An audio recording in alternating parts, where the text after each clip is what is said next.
Welcome back, guys. I'm Ashwin here. I am preparing for banking and insurance exams. तो आज मेरा SBI clerk का paper था और थर्ड शिफ्ट था मेरा। तो जिन जिन लोगों का भी थर्ड शिफ्ट था वो इस वीडियो को देखें और अपना भी मार्क्स आप लोग कमेंट करेंगे, बताएंगे आपका कितना मार्क्स नहीं कितने अटेम्प्ट हुए। और मैं भी अपना अटेम्प्ट बताऊंगा कि मेरे इंग्लिश में कितने अटेम्प्ट हुए, मेरे क्वांट सेक्शन में कितने अटेम्प्ट हुए और मेरे रीजनिंग सेक्शन में कितने अटेम्प्ट रहे हैं। तो सबसे पहले हम लोग अगर इंग्लिश की बात करें तो इंग्लिश काफ़ी इजी आई थी, लेकिन मेरा जो हमेशा की तरह मॉक में ख़राब इधर जा रहा था वो माइंड में कब बना हुआ था। और इंग्लिश काफ़ी इजी थी। अब मुझे इंग्लिश इजी लग रही तो आप लोग जो अच्छे हैं इंग्लिश में उन लोगों को और ज़्यादा इजी लगेगी। पैसेज था, एक गांव है जहाँ पे सूखा पड़ता था, लोग बहुत ज़्यादा डिपेंडेंट थे कुएं पे, और कुछ ऐसा हुआ फिर उसके बाद वहाँ पे चीज़ें सूखा सूखा पड़ गया। और फिर दो लोग एनजीओ से आते हैं, उनका नाम नहीं याद आ रहा है, वी करके कोई था एनजीओ का नाम। वहाँ पे फिर सारी चीज़ों को सुधारा जाता है और फिर वो इरिगेशन सिस्टम की कुछ था ऐसा कुछ जिससे वो इस समस्या को सॉल्व कर पाते हैं। और अपने खुद का तो जो प्रॉब्लम रहती है उसको तो वो लोग सॉल्व करते ही करते हैं, बाकी के जो उनके नेबर के 5 गांव थे उनकी भी हेल्प करते हैं। तो ये कुछ और पैराजंबल था एक।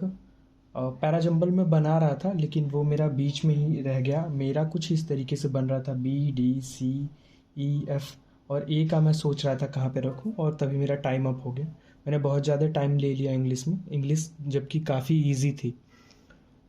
सो और व्हाट्सएप का शायद एक क्वेश्चन आया था, नहीं, सेंटेंस रीअरेंजमेंट का एक सवाल आया था, और पैराजंबल आया था, रीडिंग कम्प्रीहेंशन था, स्पेलिंग जो मिस्टेक रहती वो था, ग्रामर के सेक्शन थे, और फ्रेजल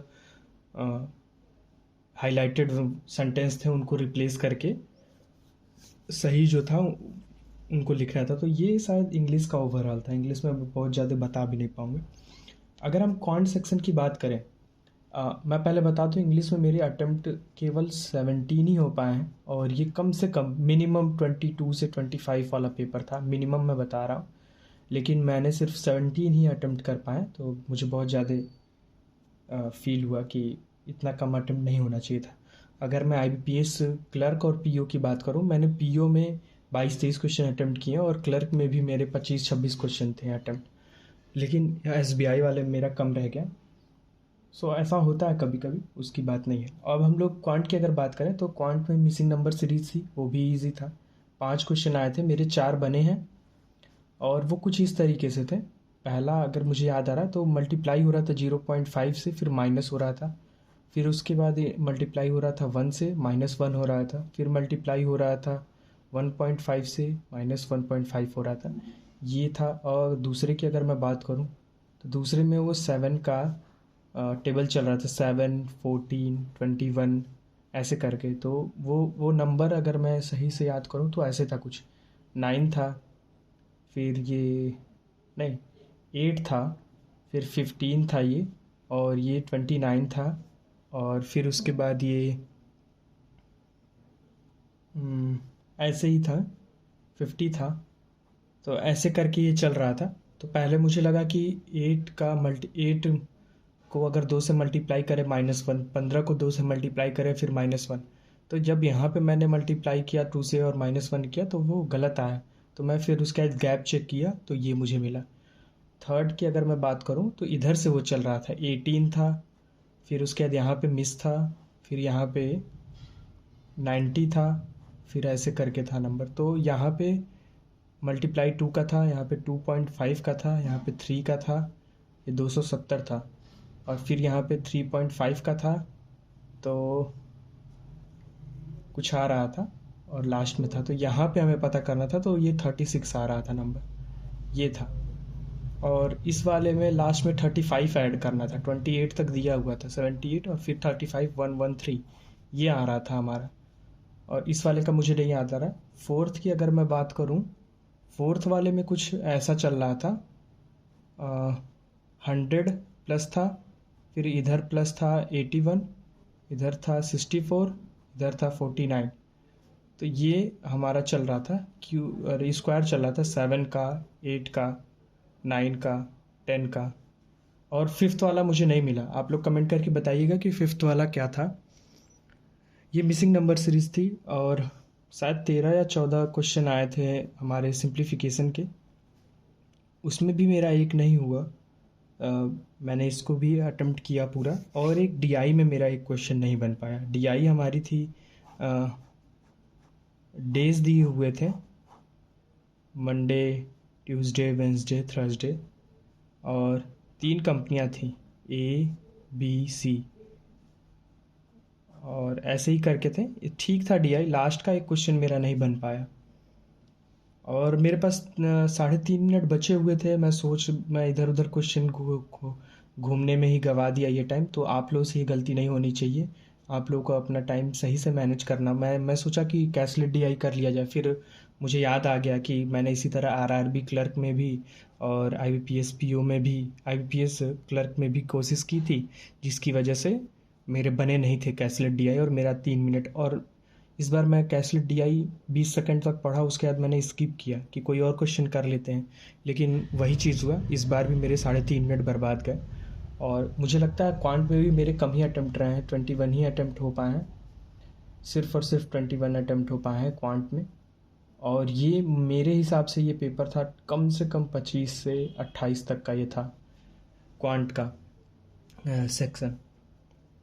तो ये ओवरऑल क्वांट का था सेक्शन। अगर कोई चीज़ और मिस आउट हो रही तो आप लोग ज़रूर बताइएगा। मैं अर्थमेटिक के बहुत ज़्यादा सवाल देख नहीं पाया।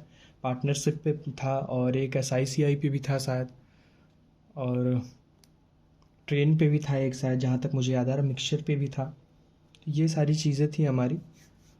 तो अगर मैं बात करूँ रीजनिंग की, तो रीजनिंग में कुछ है, मैंने अगर डायरेक्शन डिस्टेंस आया था तो डायरेक्शन डिस्टेंस बहुत लोगों का सवाल होगा।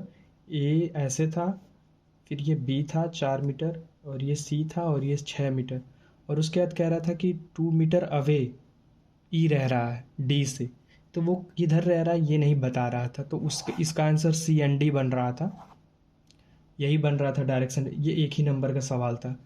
ब्लड रिलेशन आया हुआ था, तो ब्लड रिलेशन मेरा कुछ इस तरीके से बन रहा था। एम था, उसकी वाइफ एल थी, इसके 2 बच्चे थे एफ, आर, के, और वाई इनका इकलौता लड़का था, और यहाँ पे क्यू, क्यू और ई ऐसे बन रहा था। तो ये बन रहा था। मेरा ब्लड रिलेशन ऐसे ही बन रहा था। आप लोग अपना बताइएगा कि आप लोगों का कैसा बन रहा था ये ब्लड रिलेशन वाला सवाल। और कुछ लोग थोड़ी देर के लिए कंफ्यूज हुए होंगे, क्योंकि के को एफ को यहाँ पे एफ के साथ के को बैठाए होंगे, और जिसकी वजह से फिर उन्होंने पढ़ा होगा कि वाई ही उनका इकलौता लड़का है, तो वहाँ पे गलत बना होगा, तो फिर के को यहाँ रखना था। और उसने ये भी बोल रखा था कि एम का सिर्फ और सिर्फ एक ही सन इन लॉ है, तो मतलब एफ एफ जो मैं जिससे मैरिड है उसका नाम उम नहीं दिया हुआ था उसने। तो इस टाइप का मेरा कुछ बन रहा था ब्लड रिलेशन। आप लोग बताइएगा आपका क्या बन रहा था। और और एक आया था ऑड वन आउट, नहीं कोडिंग से था वो रिलेटेड, और वो कुछ इस तरीके से था। अगर मैं बात करूँ उसका वर्ड क्या था, जी जी एल आई टी और सी 8, इसका था। और इसका कोड इन्होंने रखा था। तो इसका कोड इन्होंने कैसे, एच रखा था, फिर एम रखा था, फिर उसके बाद जे रखा था, एस रखा था, और बी रखा था, और जी रखा था। तो पता चल रहा था कि ये यहाँ पे पहले 3 वालों में एक एक प्लस कर रहे हैं, और लास्ट के 3 वाले माइनस कर रहे हैं। लेकिन इसको मैं कर नहीं पाया, मेरे पास इस टाइम नहीं बचा। मैंने डिकोड कर लिया था कि इसमें क्या हो रहा है, लेकिन मैं इसको कर नहीं पाया। और इसके बाद हमारे सारे ही पजल बच जा रहे हैं। और इनइक्वलिटी आई थी, इनइक्वलिटी हमारी थी 2 शायद थी, और सिलॉक्स भी थे, 3 थे सिलॉक्स शायद। तो इनइक्वलिटी और सिलॉक्स मुझे नहीं याद है कि वो कैसे थे, क्या सवाल था, लेकिन बेसिक थे, इजी थे। और अगर मैं बात करूँ अब पजल की, तो एक स्क्वायर बेस्ड पजल आई थी जिसमें वो कह रहा था कि 4 लोग कॉर्नर पे बैठे हैं और 4 लोग मिड पे बैठे हुए हैं। कॉर्नर वाले इनसाइड देख रहे हैं और जो मिड पे बैठे हैं वो आउटसाइड देख रहे हैं। अगर जो लोग थ्रेड मेथड से बनाते हैं उनकी अगर मैं बात करूँ तो वो कुछ इस तरीके से बना होगा। वो लोग अपना बना देखेंगे। ई था, ई के सेकंड राइट में नहीं, ई के थर्ड राइट में डी था,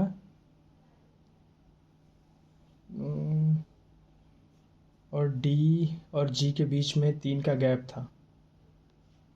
और एच के इमीडिएट लेफ्ट में ए था, और जी की एफ के सेकंड लेफ्ट में बी था, और सी ऐसे बन रहा था। आप लोग भी बताइएगा। ये ई कॉर्नर पे था, एफ कॉर्नर पे था, ए कॉर्नर पे था, बी कॉर्नर पे था। और अगर मैं बॉक्स में बनाऊं, बॉक्स में जिन लोगों ने बनाया होगा अपना, मुझे कंडीशन आज याद नहीं है इसकी, ऐसे ही लेकिन बन रहा था। आप लोग अपना बताइएगा कि आप लोगों का क्या बन रहा था। ई कॉर्नर पे था, ई यहाँ था, ए यहाँ था, बी एफ और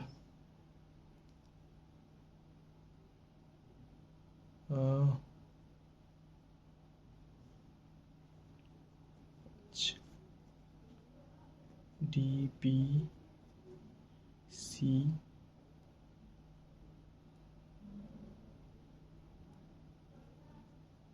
जी। तो इस तरीके से बॉक्स में अगर कोई बनाया होगा तो ऐसे बना होगा। अब हम लोग बात करते हैं अनसर्टेन नंबर ऑफ पर्सन जो बैठे हुए थे। उसमें मेरे 18 पर्सन आ रहे थे। आप लोग बताइएगा आपके कितने बन रहे थे। और वो ऐसे बन रहा था, यू था यहाँ पे, फिर आर था, फिर क्यू था, एस था, पी था,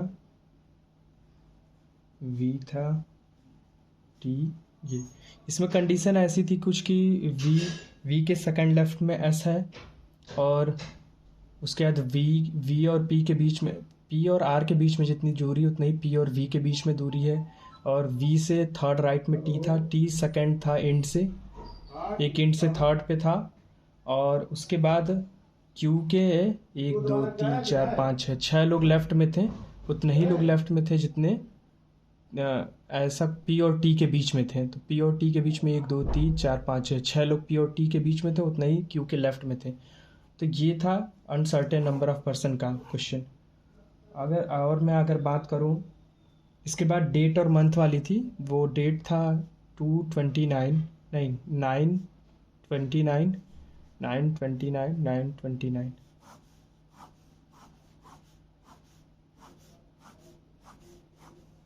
और मंथ था हमारा, मई से शायद स्टार्ट था, मई, जुलाई, सितंबर, नवंबर, यही था।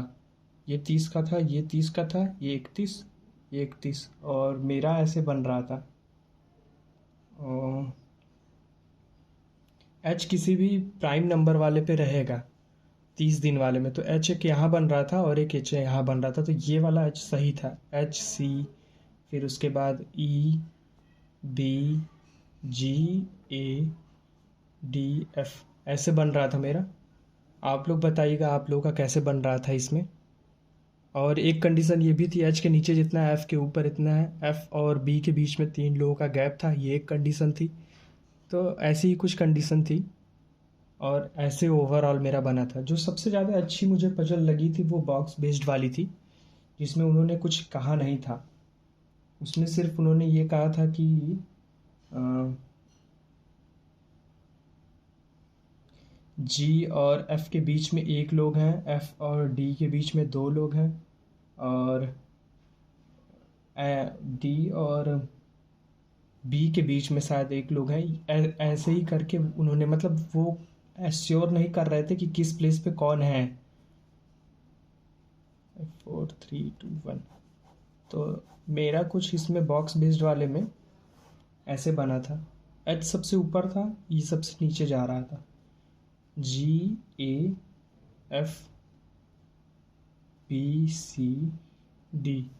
ये मेरा बॉक्स वाला बन रहा था। तो ये था ओवरऑल रीजनिंग का। रीजनिंग मेरी ऐसी ही कुछ रही थी। सिलॉक्स सिंपल ही आए थे। सिलॉक में आइदर और वाला नहीं कोई आया था। First one is correct, second one is correct, neither nor, यही था। और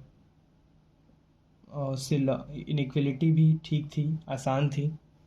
तो ये ओवरऑल रीजनिंग का सेक्शन था। रीजनिंग भी इजी थी। तो ये अगर मैं पूरी बात इसको आप लोग फिर से देख लीजिए एक बार, ये ऐसा ही कुछ था मेरा। आप लोग भी अपना बताइएगा कि आप लोगों का क्या ऐसा ही पजल बन रहा था कि नहीं। सारे के सारे पजल जितने थे, इसमें 18 लोग थे और इजी था। रीजनिंग मुझे इजी लगा। 2 क्वेश्चन मैंने फिर भी इंग्लिश के नहीं बनाए। एक तो ये वाला जिसको मैंने डिकोड कर लिया था, लेकिन उसको मैंने बनाने के लिए मेरे पास टाइम नहीं बचा, और एक मैंने स्किप किया था। इंग्लिश की अगर मैं बात करूँ तो इंग्लिश में मेरे 33 अटैम्प्ट रहे थे। ओवरऑल मेरे 71 अटैम्प्ट ही हो पाए। इससे पहले मैंने IBPS PO वाले में 83 अटैम्प्ट किया था, और ये मेरा क्लियर हुआ था। IBPS क्लर्क की मैं बात कर रहा हूँ। इस बार मेरे काफ़ी कम अटैम्प्ट रह गए हैं। मुझे लग रहा है कि इसमें कम से कम इसका जो रेंज होना चाहिए था 75 to 80 के बीच में होना चाहिए था। 80 अबव जाता तो और अच्छा रहता। और अगर मैं अपने तरफ से कट ऑफ की बात करूं, वैसे कट ऑफ प्रिडिक्शन नहीं करना चाहिए, लेकिन मैं फिर भी आप लोगों को एक कट ऑफ की अगर बताऊं जो मुझे लग रहा है, मुझे फील हो रहा है, तो वो 75 ±2 रहेगा यूपी स्टेट से। तो ये था ओवरऑल आज के थर्ड शिफ्ट का रिव्यू। आप लोग भी बताइए कमेंट करके कि आपके कितने अटेम्प्ट रहे और आप लोगों को क्या लगता है कि क्या कट ऑफ रहेगी। नहीं, कट ऑफ तो वैसे कोई प्रिडिक्ट नहीं कर सकता। तो बस अपने अपने अटेम्प्ट बताइए, और बताइए कि क्या ये सच में बहुत ज़्यादा इजी शिफ्ट थी, क्योंकि हाँ मुझे लगा ये काफ़ी इजी शिफ्ट थी, इसीलिए 71 क्वेश्चन अटेम्प्ट बहुत कम है मेरे हिसाब से। आप लोग भी अपने अपने अटेम्प्ट बताइए कमेंट करके। So thank you so much guys for watching this video. अगर वीडियो आप लोगों को पसंद आ रही हो तो लाइक और सब्सक्राइब ज़रूर करें।